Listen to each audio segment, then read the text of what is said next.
আমি জানি না কিভাবে ডাকলে আপনি আমার ডাকে সাড়া দিবেন। আমি জানি না কিভাবে চাইলে আপনি আমার চাওয়া পূরণ করবেন। আমি জানি না কিভাবে হাত ওঠালে আপনি আমার হাত দুটো ভরে দিবেন।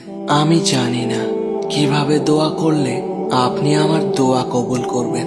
কিন্তু আপনি তো আপনার গুনাহগার বান্দার অন্তরের সব কথাই জানেন। ইয়া রব, আপনি তো অন্তরটাই দেখেন এবং আপনি তো বলেছেন তোমরা আমাকে ডাকো, আমি তোমাদের ডাকে সাড়া দিব।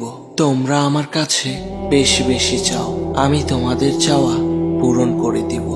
আপনি তো বলেছেন খালি হাতে ফিরিয়ে দিতে আপনি লজ্জাবোধ করেন। আমার যোগ্যতার বাহিরে আপনি অনেক কিছুই দান করেছেন। আমি এখনো বিশ্বাস করি আপনি আমাকে নিরাশ করবেন না। আমি জানি আমি ছাড়া আপনার অনেক উত্তম বান্দা রয়েছে, কিন্তু আপনি ছাড়া আমার আর কেউ নেই। আমার আবদার করার মতো, ডাকার মতো, চাওয়ার মতো আপনি ছাড়া আর কেউ নেই। হে আমার রব, আমায় আপনি আপনার রহমতের চাদরে আবৃত করে নিন।